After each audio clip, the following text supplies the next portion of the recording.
परम शांति। सभी का स्वागत है, परम परम स्वागत है बापूजी के इस YouTube चैनल पर। मैं हूं अनंत और आज हम बहुत बढ़िया टॉपिक पे बात करने वाले हैं। क्या मृत्यु फिक्स होती है? क्या हमारी मृत्यु पहले से लिखी है? क्या हमारा जीवन और मृत्यु पहले से लिखा है? तो भाई आज हम इसको समझेंगे, सनातन धर्म, वेद, उपनिषद, गीता क्या कहते हैं इसके बारे में। और ये आपका आज कन्फ्यूजन दूर हो जाएगा, क्या मृत्यु तय है या नहीं है। ठीक है, तो आज बहुत सारे लोगों का कंफ्यूजन दूर होगा, तो बने रहिए हमारे साथ और पूरा वीडियो जरूर देखिएगा। तो सनातन धर्म के अनुसार मृत्यु एक अनिवार्य सत्य है। तो आप जानते हैं, जैसे आप सब जानते हैं कि आत्मा का जीवन मृत्यु, आत्मा अजर अमर अविनाशी है, शरीर छूट जाता है। तो पर ये कैसे छूटता है, कब छूटता है? स्वामी विवेकानंद का तो 32 साल में शरीर छूट गया। तो आप सोचेंगे आध्यात्मिक लोग इतनी जल्दी क्यों भाग जाते हैं? तो भाई उनका जीवन पे जब धरती पर उनका काम पूरा हो जाता है तो वो लोग चले जाते हैं। इसके बारे में और भी बात करेंगे, बने रहिए मेरे साथ। तो यह जीवन मरण का एक चक्र है। यह माना जाता है कि हर प्राणी की मृत्यु समय, जो काल है और तरीका पूर्व निर्धारित होता है। इसे प्रारब्ध या भाग्य के अनुसार निश्चित माना गया है। तो भक्ति मार्ग में ये बात कहते हैं हम लोग कि जितनी सांसें लिखी गई उतनी ही लेंगे, या हमें जितना जीवन मिला है वही लेंगे, इतना ही हम जिएंगे, ज़्यादा चिंता करने की ज़रूरत नहीं है। अगर मृत्यु लिखी है तो अभी आ जाएगी, नहीं लिखी तो कल भी नहीं आएगी। बहुत सारी बातें हम लोग सुनते हैं, लेकिन क्या सत्य है देखते हैं।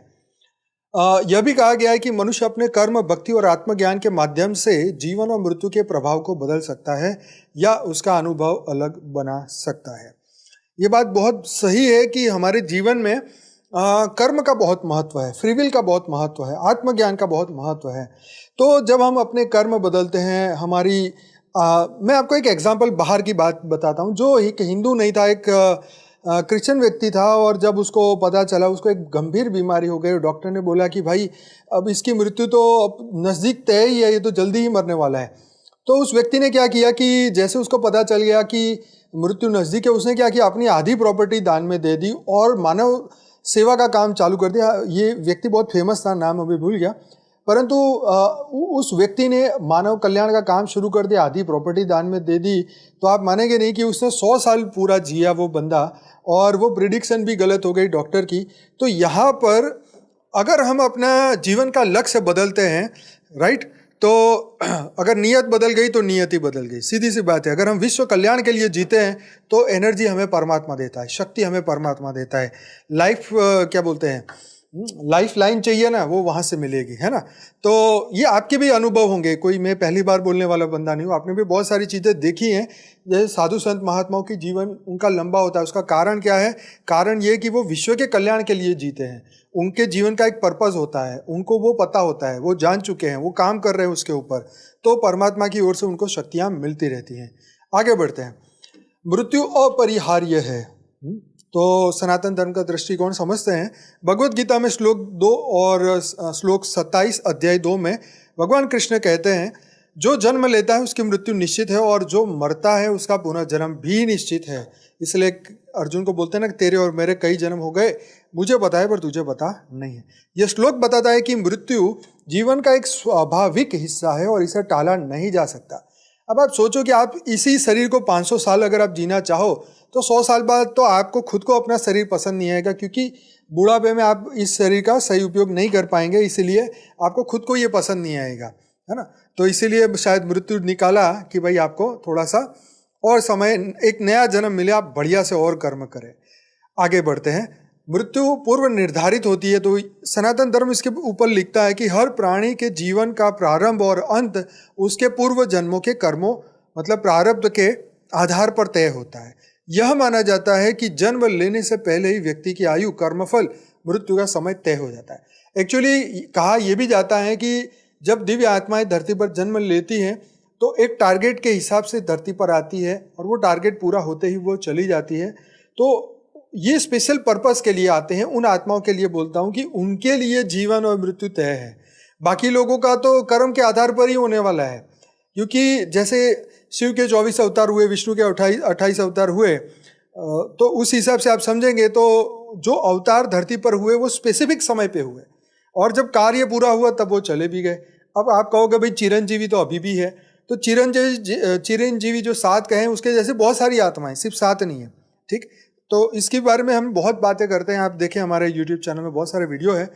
तो यहाँ पर जो कहा ना कि कर्म फल मृत्यु का तय उसके हिसाब से भी तय होता है। तीसरा है काल का महत्व। मृत्यु का समय मतलब काल, तो ये उसके अधीन होता है। जैसे भगवान राम का जब मृत्यु का समय, मृत्यु तो नहीं कह सकते, शरीर छोड़ने का समय कह सकते हैं, तब काल उनको मिलने के लिए स्पेशल आया था। तो उसे यमराज कहो, काल कहो, या जो भी आप अपने नाम रखना चाहो रखो, लेकिन पहले के समय में ये सुविधाएं कहूँगा ये शब्द, कि पहले इस तरीके की रिचुअल्स थे या वो चीज़ें, यमराज जो है यमदूत लेने आते थे, और ये सब बात बिल्कुल सत्य है। हमारे सनातन धर्म में लिखी हुई सब बात सच है। तो जब काल का समय आता है तो आत्मा शरीर को त्याग देती है और नए जन्म की यात्रा शुरू करती है। अब इसमें मृत्यु और प्रारब्ध का संबंध हमें समझना होगा कि प्रारब्ध का प्रभाव क्या है। पहले तो प्रारब्ध पिछले जन्मों के जो कर्म है उसके अनुसार मृत्यु का समय और परिस्थितियां निर्धारित उससे होती है। जैसे कई बार हम देखते हैं कि किसी का डेथ जो है हॉस्पिटल में हुआ, किसी का रोड पे हुआ, किसी का कार एक्सीडेंट में हुआ, कोई हवाई जहाज क्रैश से हुआ, कोई पानी में डूबने से, करंट लगने से, बहुत सारी परिस्थितियां हैं। तो ये चीज़ें, ये मृत्यु, ये परिस्थितियां क्यों निर्माण होती है। छोटा बच्चा, हमारे तो सनातन धर्म में बोलते हैं ना, बचपन से ही बच्चों को भक्ति में लगा दो, क्योंकि ये जो शरीर है ये नाशवान शरीर है, पता नहीं कब छूट जाएगा। तो ये इसीलिए उसका एक एक पल सही उपयोग किया जाए, और प्रारब्ध को बदलना ये हमारे हाथ में, ये पॉसिबल है। हमारे पास फ्री विल है। फ्री विल सबसे, दुनिया में सबसे ज़्यादा पावरफुल जो चीज़ है वो है फ्री विल। भाग्य को भी बदल सकती है, राइट। तो ये बात समझिए। सत्यवान और सत्यवती ने अपने घर वाले को बचा लिया, काल के पंजे से बचा लिया, लेकिन देखो युग बदल जाता है। तो आज के युग में सत्यवान और सत्यवती भी नहीं है। ये शरीर टेम्पररी है और उतना ही चलेगा। 5, 10, 15, 20 साल एक्स्ट्रा मिल गए तो इसका मतलब तुम अमर हो नहीं सकते। तो यह तय करना कि व्यक्ति कितने समय तक जीवित रहेगा या उसकी मृत्यु कैसे होगी, तो ये प्रारब्ध का प्रभाव है। ठीक है, तो प्रारब्ध के प्रभाव के अनुरूप धरती पर मनुष्य को उसके ऊपर सीधा उनके जीवन में मृत्यु पर प्रारब्ध का प्रभाव होता है। दूसरा है कर्म का, मृत्यु से पहले कर्म का महत्व। हालांकि मृत्यु तय होती है, लेकिन व्यक्ति अपने कर्मों के माध्यम से अपने वर्तमान और भविष्य को सुधार सकता है। निष्काम फल मतलब फल की इच्छा बिना किया गया कर्म, तो फल की इच्छा के बिना किया गया कर्म जो है, जो निष्काम कर्म है, व्यक्ति को मोक्ष के करीब ले जाता है, जिससे वह जीवन मृत्यु के चक्र से मुक्त हो जाता है। जैसे राजा परीक्षित थे, 7 दिन में मोक्ष मिल गया, परमानेंट उनकी जीवन मृत्यु से छुट्टी हो गई। तो सोचिए कि ज्ञान का कितना जबरदस्त प्रभाव है। तो ये एग्जाम्पल वही है कि मृत्यु तो हुआ, लेकिन परमानेंट जो है वो इस चक्र से वो निकल गए। अब एक नया सवाल आता है, क्या मृत्यु को टाला जा सकता है। अब ईश्वर की कृपा इसमें सबसे पहली आती है कि अगर व्यक्ति सच्ची भक्ति, ध्यान, ईश्वर के प्रति समर्पण करता है तो ईश्वर इसकी मृत्यु को टाल सकते हैं या उसे सहनीय बना सकते हैं। उदाहरण के लिए भक्त प्रहलाद और अजय मृत्यु से उनकी रक्षा, है ना। तो भक्त प्रहलाद को ऊपर से जब पहाड़ से नीचे फेंक रहे थे तो भगवान ने उसे बचा लिया। और अलग अलग आपके पास ऐसे एग्जाम्पल है। कोई कह रहा था पहाड़ से गिरा दिया, किसी ने होलिका के गोद में बिठाने, उनकी बहन के गोद में उसको जलाने का प्रयास किया। बहुत सारी ऐसी कहानियां हैं हमारे, ये कहानी नहीं परंतु ये सत्य हकीकत घटनाएं हैं। तो जब भगवान चाहें, ईश्वर चाहे तो हो सकता है, लेकिन ईश्वर आपको अनंत काल का ये समय नहीं दे सकते कि भी जा तू इसी शरीर से अनंत काल तक रहेगा। हाँ, तो आपने देखा कि कोई शरीर देह के साथ स्वर्ग में भी नहीं जा सकता। तो ये जो ईश्वर ने जो कुछ ऐसे नियम बनाए हैं, जब ये पृथ्वी बनाई तो उस नियम को ईश्वर खुद भी नहीं तोड़ेंगे। जैसे भगवान कृष्ण को पैर में तीर लगा तो क्या भगवान इसे रोक नहीं सकते, बदल नहीं सकते? वो चाहते अपने आंखें बंद करके और चले जाते, लेकिन उन्होंने कर्म के फल को पूरा होने दिया। उन्होंने प्रारब्ध की इच्छा को मंजूर किया कि हाँ भाई ठीक है, प्रारब्ध में जो है वो। तो धरती लोक में हमें ना प्रारब्ध से डरना चाहिए, ना हमें अपने कर्मों से डरना चाहिए, ना भाग्य से डरना चाहिए, ना किसी के श्राप से डरना चाहिए, ना हमें ये इसलिए मैं बता रहा हूँ ना, परीक्षित को श्राप मिला तो उसका कल्याण हुआ, अगर ना मिलता तो वो भक्ति की ओर चलता ही नहीं। तो कई बार श्राप भी हमारे फायदे कारक हो जाता है। तो ईश्वर की कृपा सबसे पहला मृत्यु को टाला जा सकता है, डेफिनेटली यस।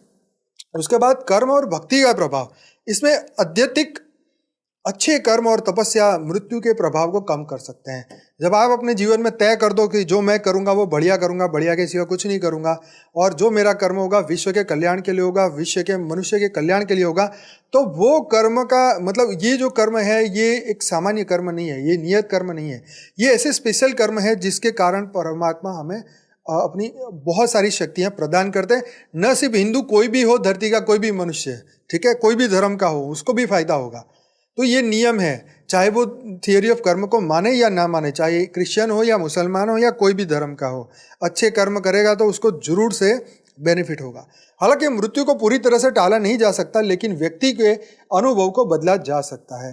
तो अगर प्रारंभ में उसकी मृत्यु बहुत खराब तरीके से लिखी है तो उसके अच्छे कर्म उसके सामने आएंगे तो वो अपनी संकल्प शक्ति से उस शरीर को आराम से छोड़ के चला जाएगा।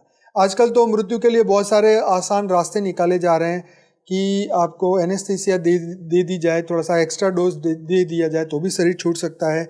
एक नया भी एक पोर्ट निकला है जिसके अंदर डेथ पोर्ट करके निकला है, जिसके अंदर मनुष्य उसके अंदर जाएगा, सो जाएगा, उसमें से हवा खींच ली जाएगी और वहाँ कुछ ही मिनटों में उसकी मृत्यु हो जाएगी।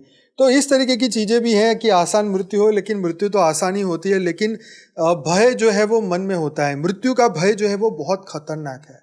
कोई भी चीज का भय खतरनाक होते ही स्थितियां इतनी भारी नहीं लगती, सिर्फ कल्पना मात्र से रोंगटे खड़े हो जाते हैं कि ऐसे अगर हमारी मृत्यु हो गई तो इस तरीके के जो भय है मन में हमेशा रहता है, और मन जो भय पैदा हो जाता है इससे मृत्यु भयानक होती है। वैसे मृत्यु आसान होती है, इतनी भयानक नहीं होती है। शरीर छोड़ने में आत्मा को 1 ही सेकंड लगता है, लेकिन वो डर के कारण जो है वो पूरी जिंदगी डरता डरता मरता रहता है, लेकिन मृत्यु तो एक ही बार आती है। अच्छा, तंत्र और योग की शक्ति। कुछ तांत्रिक और योगी अपने ऊर्जा और साधना के माध्यम से मृत्यु को नियंत्रित करने की क्षमता रखते हैं। जैसे बहुत सारे योगी थे जो हजारों साल जिए, और आपने इनकी पूरी स्टोरी पढ़ी होगी, जो साधना करते हैं और हजारों साल जिए हैं, तो उन्होंने अपने मृत्यु पर विजय पा ली, ठीक है।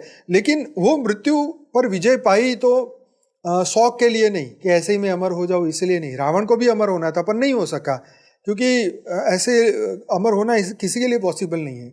तो साधु संतों को जब पता होता है कि ये ईश्वर के नियमों को नहीं चेंज करते या चैलेंज करते, है ना, वो कहते कि भाई भगवान राम ने, कृष्ण ने, सबने इसको फॉलो किया तो हम क्यों इसे तोड़े, है ना। तो इसीलिए ये ब्रह्मांड के नियमों का सबको पालन करना होता है, लेकिन यह केवल दुर्लभ और उच्च साधकों के लिए संभव है, एक आम इंसान के लिए नहीं है।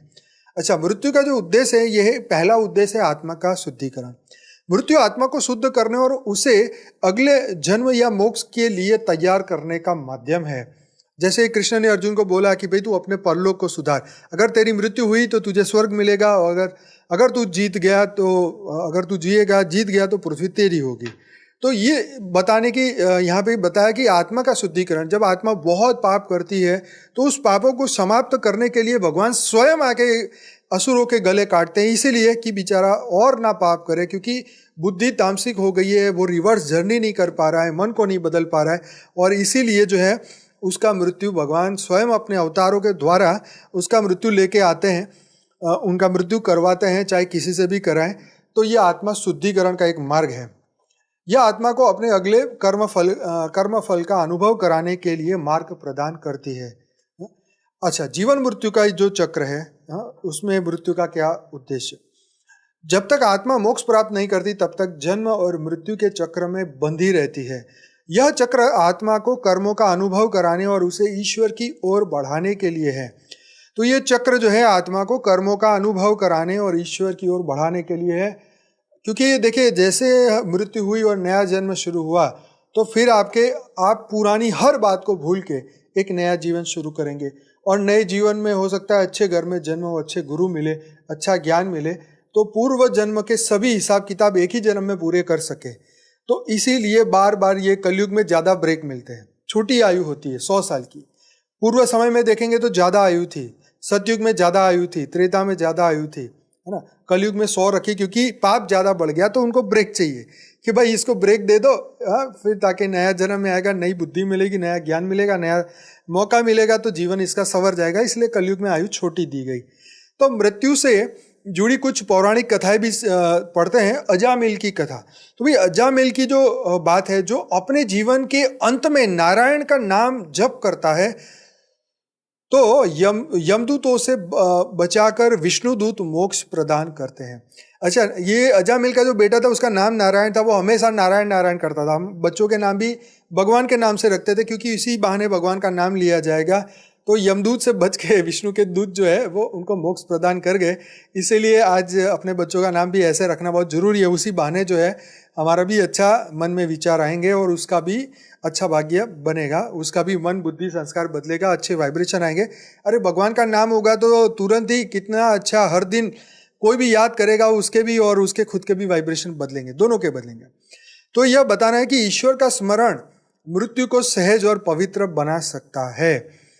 तो कई लोग बोलते हैं कि महामृत्युंजय मंत्र पढ़ेंगे तो मृत्यु नहीं होगी। मजाक की बात लग रही है, लेकिन आपको सिर्फ रिलीफ मिल सकती है, टेम्पररी। आपका जीवन थोड़ा आयुष्य बढ़ा सकता है। लेकिन क्या भगवान को नहीं पता था, राम को, कृष्ण को, क्या इन लोगों को नहीं पता था कि हम महामृत्युंजय मंत्र कर ले तो हमारी मृत्यु नहीं होगी? ऐसा नहीं है भाई। इसको गलत तरीके से आज कलयुग में लोग इसे यूज कर रहे हैं। तो परमात्मा की प्राप्ति के लिए ये मंत्र थे, ना कि ये भौतिक जगत की। ये रूल्स को तोड़ने के लिए कोई भी मंत्र नहीं बने। जो इस धरती पर जो नियम बनाए, ब्रह्मांड के शुरुआत में ही बनाए, उसको कोई नहीं तोड़ सकता, ना हिंदू, मुसलमान, ना क्रिश्चियन, ना अगर किसी में ताकत है तो दिखाओ कोई इस कलयुग में 1000 साल जीने वाला क्रिश्चियन या कोई मुसलमान या कोई हिंदू। नहीं, ये पॉसिबल ही नहीं है। अच्छा, सावित्री और सत्यवान की जो बात कर रहे थे कि सावित्री ने अपने पति सत्यवान के जीवन को यमराज से वापस ले लिया। यह कथा दिखाती है कि निष्ठा, भक्ति और शक्ति के बल पर मृत्यु को टाला जा सकता है। लेकिन भाई ये टेम्पररी है, इससे आप अमर नहीं हो सकते, ठीक है। तो इसका मतलब ये नहीं है, आपको थोड़ा टाइम और मिल जाएगा क्योंकि अच्छे कर्म किए हैं तो थोड़ा सा डिस्काउंट मिल सकता है। तो भगवत गीता के में जो मृत्यु का जो संदेश है, तो पहला संदेश है आत्मा अमर है। गीता 2.20 में लिखा है, कहा गया है, आत्मा का जन्म या मृत्यु नहीं होता, यह सदा के लिए अमर है। मृत्यु केवल शरीर का अंत है, आत्मा का नहीं। तो देखो यहाँ पर बापूजी तो समझाते हैं कि ब्रह्मांड की शुरुआत हुई तो कैसे आत्मा का सर्जन हुआ। आत्मा के सर्जन के बारे में कोई जगह पर कहीं पर लिखा नहीं है, परंतु बापूजी समझाते हैं कि ब्रह्मांड की आत्मा है, महाब्रह्मांड की आत्मा है, परम महाब्रह्मांड की आत्मा है, मल्टीवर्स से बनी हुई आत्मा है, शिव, महाशिव, परम महाशिव, परम परम महाशिव, मतलब मल्टीवर्स से बनी हुई आत्मा है। अलग अलग कलाओं की आत्मा है, कोई 16 कला, कोई 40, 50, 100 कला तक की आत्माएं हमारे मल्टीवर्स में पाई जाती है और वो आत्माएं बड़ी पावरफुल होती है। आप हमारे और वीडियो देखेंगे तो और भी समझ में आएगा। मृत्यु का भय नहीं होना चाहिए। तो जो व्यक्ति जीवन के उद्देश्य और आत्मा की शाश्वतता को समझता है वह मृत्यु से नहीं डरता। तो भाई डरने की क्या बात है, जो धरती के नियम है उसके हिसाब से होना ही होना है। तुम डरो या ना डरो, तुम अमर तो हो ही नहीं सकते, शरीर से कोई अमर नहीं है ना। तो जब ये बात समझ में आ जाती है तो फिर हम जीत छोड़ देते हैं कि यार क्या इसकी शरीर की चिंता करने की, आत्मा की चिंता करो। इसीलिए भगवान गीता में बताते हैं कि शरीर से श्रेष्ठ है मन, मन से श्रेष्ठ है बुद्धि और बुद्धि से श्रेष्ठ है आत्मा। तो हे पार्थ, आत्मा की चिंता करो। निष्कर्ष ये निकल के आता है कि मृत्यु एक अनिवार्य सत्य है। यह प्रत्येक प्राणी के जीवन का अंतिम चरण है और इसका समय और तरीका पूर्व निर्धारित होता है। मृत्यु पर कर्म और भक्ति का प्रभाव। एक बार क्या हुआ, रामायण अगर आप देखते हैं तो उसके अंदर बताया कि जब एक ऋषि थे, भगवान राम का राह देख रहे थे, तो उस वक्त इंद्र अपना यान लेके आए कि भाई आपका समय हो गया, धरती का ऊपर चलो हमारे साथ। तो उन्होंने बोला मैं अपनी इच्छा से ऊपर आऊँगा, मेरा काम बाकी है पूरा करके आऊँगा। तो जब भगवान राम आए तो उनको जो शस्त्र उनको देने थे या शिक्षा देनी थी उनको दिया और उसके बाद में वो शरीर छोड़ के फिर अपने हिसाब से गए, उनके यान में नहीं गए। तो कुछ लोगों के पास ही अपनी फ्री विल है जीवन की, मृत्यु की, तो वो दिव्य आत्माएं होती हैं, आप समझिए। तो ये आप ध्यान रखिए। मृत्यु पर कर्म और भक्ति का प्रभाव बढ़ता है। व्यक्ति अपने कर्म और भक्ति से मृत्यु के अनुभव को सहनीय बना लेता है और मोक्ष की ओर आगे बढ़ता है। मृत्यु केवल शरीर का अंत है, आत्मा का नहीं। जीवन और मृत्यु के चक्र से परे जाना ही मोक्ष है। अंतिम संदेश यह है कि मृत्यु से डरे नहीं, जीवन को धर्म, सत्य और ईश्वर की भक्ति में बिताएं ताकि यह यात्रा मोक्ष की ओर ले जाए। तो बापूजी बताते हैं कि भाई ये जो समय चल रहा है, अब किसी भी मनुष्य का कोई ठिकाना नहीं है, आज है और कल नहीं, क्योंकि समय इतनी फास्ट गति से जा रहा है किसके कर्म कितने, आप सोचिए जैसे बापूजी ने अपने पिछले साल 2024 में वीडियो बनाया जिसमें भारत बचेगा या नहीं पार्ट 1, 2, 3, उसके अंदर बापूजी ने अपने प्रेडिक्शन में बताया कि आने वाले समय में कई लोग जो है रातों रात रोडपति बन जाएंगे, कई रातों रात करोड़पति बन जाएंगे। तो आप देखिए कि अमेरिका में एक साथ में 2-3 दिनों के अंदर अंदर 15,000 घर जल गए। 15,000 घर, रेस्टोरेंट और बड़े बड़े बिल्डिंग स्ट्रक्चर जल गए। मतलब जितनी आग लगी वहाँ अरबों, $3 ट्रिलियन का उनका शायद नुकसान, नहीं $1.5 ट्रिलियन का नुकसान हो गया। इतने लोग एक ही दिन में, कितने हजारों लोग रोडपति बन गए। $50 मिलियन का मकान, कई लोगों का तो $1 बिलियन का भी था। ऐसे लोगों के घर रातों रात खत्म हो गए। तो कितने लोगों का नुकसान हुआ। तो ये समय ऐसा है कि किसी की मृत्यु अब जो है अब किसी के हाथ में नहीं है, ये सब प्रकृति के हाथ में है। हाँ, सिर्फ ज्ञानी है और योगी है वो अभी भी कंट्रोल कर सकते हैं अगर उन्होंने मन को कंट्रोल किया तो। अगर मन कंट्रोल नहीं है, सिर्फ कपड़े से ही योगी है तो कुछ नहीं होने वाला। तो ये समय ऐसा आ रहा है कि किसी की भी मृत्यु कभी भी हो सकती है। सीधी बात यह है कि जिसके कर्म बंधन पूरे हो जाएंगे धरती पर, वो तुरंत ही यहाँ से चला जाएगा। जिसका पर्पस पूरा हो जाएगा, जैसे मैंने शुरू में ही कहा कि स्वामी विवेकानंद, उनका पर्पस पूरा हुआ, वो शायद 32 साल की उम्र में चले गए। शंकराचार्य जी, जिसे शंकर के नाम से बुलाया जाता था, वो 9 साल की उम्र में उन्होंने ज्ञान लिखना शुरू कर दिया। वो भी शायद 30 साल की उम्र में ही चल बसे या शरीर छोड़ दिया या कहीं चले गए। तो ये आपको ये बताता है कि ये दिव्य आत्माओं के ऊपर भी सेम रूल लागू होता है, परंतु वो अपने पर्पस के लिए, क्योंकि उनको कोई शौक नहीं है जीने का। दिव्य आत्माओं को धरती पे शौक नहीं होता जीने का, क्योंकि उनको पता है ये मृत्यु लोक है, और मृत्यु लोक में जो शौक रखता है तो या तो वो भोगी है और या तो कोई पर्पस से आया है। तो इसीलिए मृत्यु लोक है, सबको समझना चाहिए। मेरी अभी वीडियो आई है, मृत्यु लोक को जरूर समझे और थियरी ऑफ कर्म को समझे, कर्म बंधन को समझे, लाइफ आफ्टर डेथ समझे। इस चैनल को सब्सक्राइब करिए, 20 मिनट होने वाली है। परंतु मैं आपको ये समझाना चाहता हूँ कि डेली रात को लाइव मेडिटेशन में हम ऐसी ढेरों बात कर चुके हैं और करीबन 1300 एपिसोड भी होने वाले हैं। तो 10 से 11 मेरे साथ जुड़िए, और मॉर्निंग में जुड़ना चाहते हैं लाइव मेडिटेशन में तो साक्षी के साथ जुड़िए। परम शांति मोटिवेशन एंड मेडिटेशन की चैनल पे सुबह 5:30 से 6:30 बजे, और 600 एपिसोड वहाँ पर भी अवेलेबल है। तो पहली बार आए हैं, चैनल को लाइक करिए, सब्सक्राइब करिए, हमारे साथ बने रहिए। और विश्व में शांति हो, बेहद की परम महाशांति हो, सबका कल्याण हो, हर जीव का कल्याण हो, मंगल हो सबका, उसके लिए हम मिलके इस ज्ञान को आगे पहुंचा रहे हैं। अगर आपको पसंद आ रहा है तो चैनल को सब्सक्राइब करिए, लाइक करिए, वीडियो को शेयर करिए और दुनिया में परम शांति को फैलाने में हमारी मदद करिए। आपका बहुत बहुत धन्यवाद। आपका इस पूरे वीडियो को देखने के लिए दिल से धन्यवाद। परम महाशांति।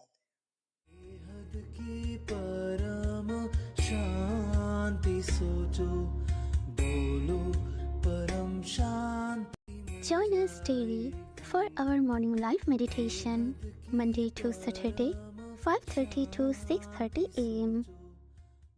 Join us daily for live meditation, 10 p.m. to 11 p.m. on YouTube Live. Subscribe now. Website www.paramshanti.org. Email us anant@paramshanti.org. Like, share, subscribe. Join today. बेहद की परम शांति सो